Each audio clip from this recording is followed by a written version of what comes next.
আসসালামু আলাইকুম আমার প্রিয় ভাই ও বোনেরা, আশা করি আপনারা সবাই ভালো আছেন। আপনাদের দোয়ায় আমিও ভালো আছি আলহামদুলিল্লাহ। তো অনেক দিন পর চলে আসলাম আমার দেশি প্যারেন্টস মুরগির খামারে। তো অনেক দিন যাবত আমার প্রিয় ভাই বোনদেরকে আমি ভিডিও দিতে পারতাছি না, আর এত কষ্ট করে ভিডিও বানাই। যখন দেখি যে আমার প্রিয় ভাই বোনরা আমার ভিডিওটা একটা লাইক দেয় না, তখন কিন্তু খুবই খারাপ লাগে আর ভিডিও বানাতে ইচ্ছে করে না। তো দেখুন আমার লালু কালু দেখতে দেখতে কতটা বড় হয়ে গেছে, মাশাআল্লাহ। তাদেরকে যত দেখি ততই কিন্তু দেখতে ইচ্ছে করে। তাদের কালার রং এত সুন্দর হয়েছে কি আর বলবো। তো মূল কথা হচ্ছে অনেক দিন পর আমার সুন্দরী কিছু মেহমান নিয়ে হাজির হয়েছে আমার খামারে। গত 2 মাস যাবত আমার খামারে হচ্ছে নতুন কোনো মেহমান আসতেছে না। তো 2 মাস পরে আমার সুন্দরী 13 পিস বাচ্চা নিয়ে বের হয়েছে। এই জায়গায় লেবু পানি দিয়ে দিয়েছি। আমি ওই 13 পিস বাচ্চা আমার সুন্দরীর সাথে আমি বোর্ডিং করব। যেহেতু বাচ্চা কম, এই কারণে আমি সুন্দরীর সাথে বোর্ডিং করব, আলাদাভাবে বোর্ডিং করার কোনো প্রয়োজন নেই।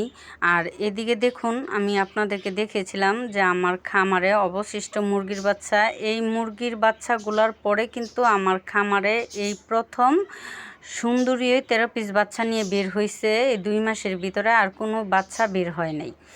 তো এগুলোর বয়স 2 মাস হয়ে গেছে, এর জন্য আমি প্যারেন্টস মুরগির খামারে নিয়ে এসেছি। এই জায়গায় হচ্ছে দেশি মুরগির বাচ্চাগুলা বেশিরভাগই মোরগ হয়েছে। 36 পিস বাচ্চা থেকে হচ্ছে 6 পিস মুরগি হয়েছে, আর ফার্মি মুরগি হচ্ছে 8 পিস, আর সবগুলোই কিন্তু মোরগ হয়েছে। তো ফার্মি মুরগির বাচ্চাগুলা আমি আগামীকালকে সেল দিয়ে দিব, কারণ এক ভাবিকে কথা দিয়েছি, ওই ভাবিকে মুরগির বাচ্চাগুলো দিয়ে দিতে হবে। এদিকে দেখুন আমার এই 17 পিস বাচ্চা কতটা বড় হয়েছে। তো এই 17 পিস বাচ্চা একটা আরেকটাকে ঠুকরিয়ে জখম করে ফেলেছিল। ওই বাচ্চাগুলো কিন্তু আমি আর বিক্রি করি নাই, আমার খামারেই রেখে দিয়েছি।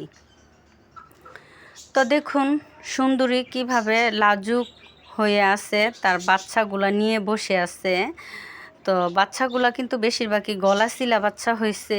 দেখতে দেখুন কতটা কিউট লাগতেছে, আর আমার কাছে এত ভালো লাগতেছে কি বলবো, কারণ অনেক দিন পরে আমার খামারে নতুন কিছু মেহমান এসেছে। তো এদিকে হচ্ছে 22 পিস ডিম দিয়ে কুচো বসিয়েছিলাম। 2 পিস ডিম হচ্ছে বাচ্চা মারা গেছে ডিমের ভিতরে, ওই ডিম 2টা ফেলে দিয়েছি।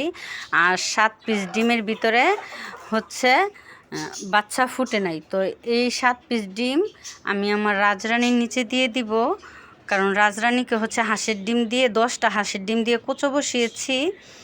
তো দেখি মুরগির ডিমগুলো তার নিচে দিয়ে 2-1 পিস বাচ্চা বের হয় কি না। এদিকে এই বাচ্চাগুলা এত চিল্লাচিল্লি করতেছে খাবারের জন্য, এর জন্য আমি এগুলা সুন্দরীর সাথে বোর্ডিংয়ে দিয়ে দিয়েছি। তো এগুলো আমি সুন্দরীর সাথেই রেখে দিব, যেহেতু অল্প বাচ্চা, আলাদা বোর্ডিং করার কোনো প্রয়োজন নেই।